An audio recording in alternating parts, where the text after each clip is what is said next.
दोस्तों, मैं अनिल आज आपको कहानी सुनाऊंगा कैंटीन का भूत। मेरा नाम रमेश है। मुझे अक्सर अपने काम के सिलसिले से दूसरे शहर के हॉस्पिटलों में आना जाना पड़ता है। वैसे तो मैं कभी भी भूत प्रेत में विश्वास नहीं करता, बट जब से मेरे साथ एक घटना घटित हुई तब से मैं इन सब पर विश्वास करने लगा हूँ। वो कहते हैं ना कि जब तक आंखों से ना देख ले तब तक किसी बात का विश्वास नहीं होता। ये बात सन 2005 की है। मुझे कुछ अच्छे से याद है। दिसंबर का महीना था और बहुत ही तेज़ बारिश हो रही थी। जब मैं राजस्थान के एक हॉस्पिटल में पहुंचा, मुझे एक ऑपरेशन करने के लिए वहां पर बुलाया गया था। मैं लगभग सुबह के 2:30 बजे वहां पर पहुंचा। मेरे वहां आने के बाद मुझे पता चला कि ऑपरेशन तो दोपहर 2 बजे होना। तो मैंने वहाँ की कैंटीन में जाकर बैठ गया। अपने लिए कॉफ़ी मशीन से कॉफ़ी ले ली, क्योंकि मुझे नींद आ रही थी, इसलिए मैंने कॉफ़ी पीनी चाहिए। मैं उस टाइम कैंटीन में अकेला था, कोई भी आदमी वहाँ पर मौजूद नहीं था। मैंने अपनी कॉफ़ी लेकर चेयर पर बैठ गया। कुछ लगभग 3 बजे हुआ कि मुझे अपने पीछे किसी के होने का एहसास हुआ। तो मैंने पीछे मुड़कर देखा तो वहाँ कोई भी नहीं था। मैंने अपना ध्यान फिर कॉफ़ी की ओर किया। तभी मेरे बालों में से किसी ने फूंक मारी। मैं तुरंत सीट से उठकर खड़ा हो गया, इधर उधर भागने लग गया, लेकिन मुझे कोई भी नज़र नहीं आ रहा था। अब बहुत ही परेशान हो गया था। मैं तुरंत ही अटेंडेंट के पास गया, उसको सब बताने लग गया, पर वो मेरी किसी बात पर विश्वास नहीं कर रहा। वो करने लगा, सर हवा चल रही है, शायद इसलिए आपको ऐसा लग रहा होगा। मैंने सोचा शायद वो ठीक कह रहा है। आज हवा भी अपने पूरे जोरों पर है, साथ ही बिजली भी कड़क रही थी। मेरी कॉफ़ी ख़त्म हो गई थी। मैंने सोचा कुछ देर सो लिया जाए।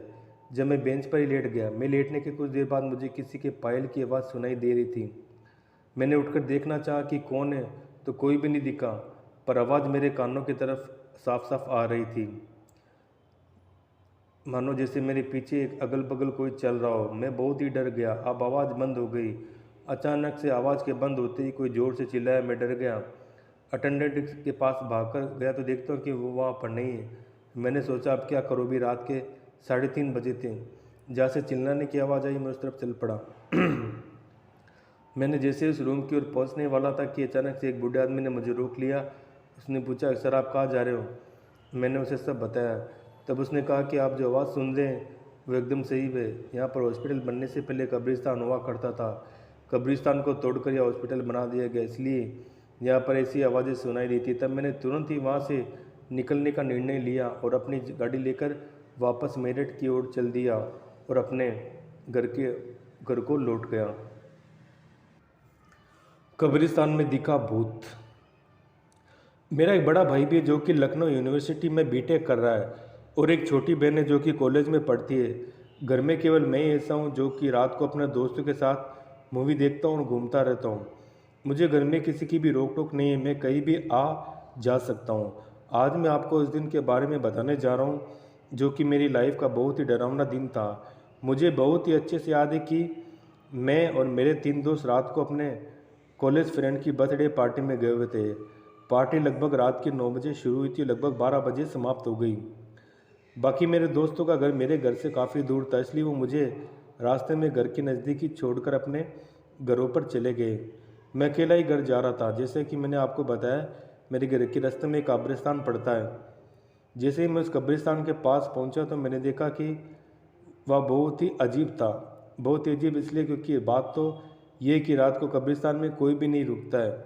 दूसरी बात, कब्रिस्तान का दरवाज़ा रात में बंद हो जाता है, लेकिन वो आज खुला हुआ था। ऐसा आज तक कभी भी नहीं हुआ। पहले तो मैंने सोचा कि किसी को बुलाऊं, इस बारे में बताऊं। बाद में मैंने सोचा कि मैं खुद ही जाकर देख लूं कि बात क्या है।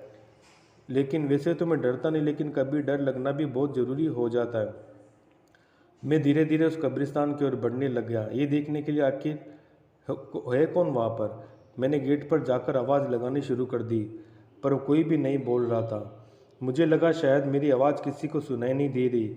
मैं अंदर चला गया और देखता हूँ एक कब्र के पास कोई खड़ा था। मैंने उसे दोबारा से आवाज़ लगाना शुरू कर दिया, लेकिन वो पीछे नहीं मुड़ रहा था, बस चुपचाप खड़ा था। मैं उसके पास गया, उसके कंधे पर अपना हाथ लगाया तो उसने एकदम से पीछे मुड़कर देखा। उसे देख मेरे होश ही उड़ चुके थे। वो कोई और नहीं बल्कि मेरे पड़ोस में रहने वाले अंकल थे, जिनका नाम जॉन फर्नांडिस था। वो मुझे देख रहे थे और मैं उन्हें। मुझे बिल्कुल भी विश्वास नहीं हो रहा था कि आखिर ये कैसे हो सकता है। वो कैसे किसी की नज़र आ सकते क्योंकि उनकी मौत लगभग 15 साल पहले ही हो चुकी थी, लेकिन फिर भी वो मुझे साफ साफ नज़र आ रहे थे। इससे पहले कि मैं किसी को बताता या किसी को बुलाता, वो अचानक से गायब हो गए थे। उस कमरे में कौन था? एक कमरा जो बहुत साल से बंद है, कोई वहाँ नहीं जाता। उस दिन जब लोग उस कमरे के पास गए तो उन्होंने उस कमरे में कोई आवाज़ सुनी। जब उस कमरे में देखने की प्रयास किया तो कोई दिखाई नहीं दिया, पर आवाज़ तो उन्हें आ रही थी।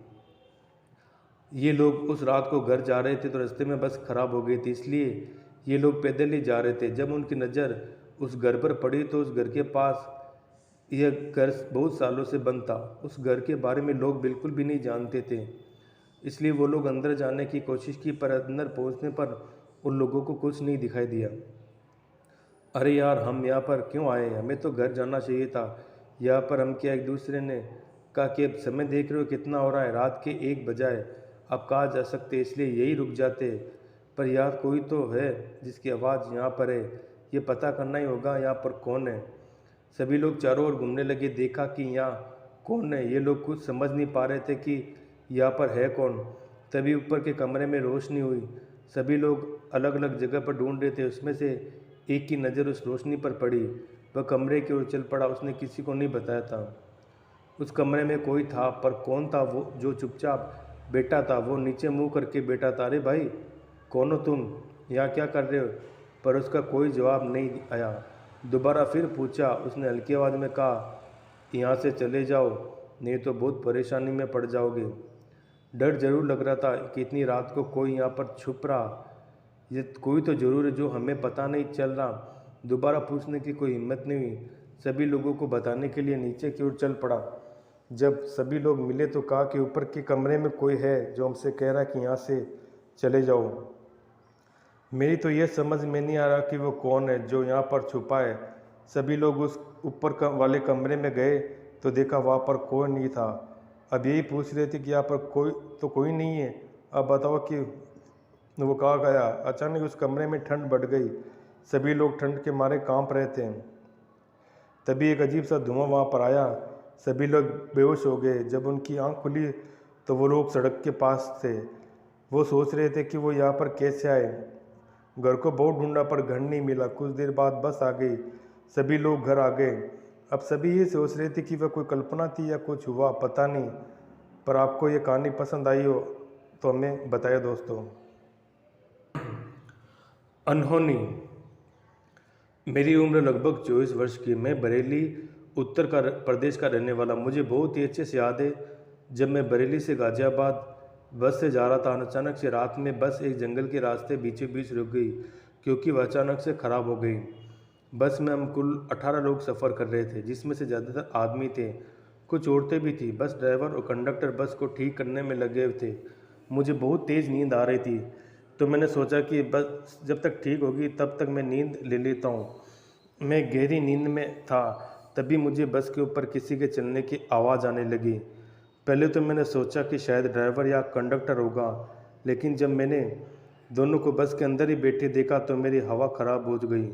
आखिर ये कौन था जो बस के ऊपर था? ये जानने के लिए मैं बस की खिड़की में से देखने लगा। तभी मुझे अचानक से एक साया नज़र आया बस के ऊपर। मैं एकदम से बस के अंदर हो गया और ये सोचने लगा कि ये क्या था। तो मैंने बस के ऊपर देखा। तभी मैंने बगल वाली सीट पर बैठे हुए आदमी से कहा, बस के ऊपर कोई है। उसने मेरी बात को नज़रअंदाज कर दिया और फिर से सो गया। किसी को भी वो आवाज़ नहीं सुनाई दे रही थी जो कि मुझे दे रही थी, लेकिन मेरी तो नींद भाग चुकी थी। मैं क्या करूं क्या ना करूं यही सोच रहा था कि अचानक से बस के आगे कोई कूद पड़ा ऊपर से। मैंने एकदम से खड़ा हुआ और सीट से देखा कि कौन है जो बस के आगे कूदा। मैं बस से हिम्मत करके उतरा, लेकिन मुझे कोई नज़र नहीं आया। सब बस में बैठे सो रहे थे, लेकिन मैं बस के चारों ओर देखा कि कौन था, पर मुझे कोई भी नज़र नहीं आया। मुझे नहीं पता था कि वो केवल मेरे दिमाग की उपज है, बल्कि मैं अभी भी यही सोच रहा था कि कोई तो ज़रूर है जो कि यहाँ है, हम जैसा नहीं है। तभी मैंने कुछ दूर चांद की रोशनी में किसी को खड़े देखा तो मैं उसकी ओर बढ़ने लग गया, लेकिन वो वहाँ से नहीं हटा, चुपचाप खड़ा रहा। जैसे ही मैं उसके पास पहुँचा तभी वो अचानक से वहाँ से गायब हो गया मेरे देखते देखते। तभी मैं ज़ोर से चिल्लाया और बस के सभी लोग जाकर बस से नीचे उतर गए। मैंने उन्हें बताना चाहा पर वो मुझसे यही पूछ रहे थे कि आखिर तुम यहाँ क्या कर रहे हो। मैंने कहा यह सब हुआ मेरे साथ, तो वो बोल ऐसा कुछ भी नहीं है, ये तुम्हारा सिर्फ वहम है और कुछ नहीं। मुझे एहसास हुआ कि आखिर वो मेरा एक मात्र वहम ही था और कुछ भी नहीं था। तो दोस्तों आज के लिए इतना ही, तब तक के लिए धन्यवाद। अगर आप मुझे अपनी कहानी भेजना चाहते हैं तो मुझे मेरे इंस्टाग्राम आईडी पर भेज सकते हैं। मेरे इंस्टाग्राम आईडी है अनिल सारस्वत 2021।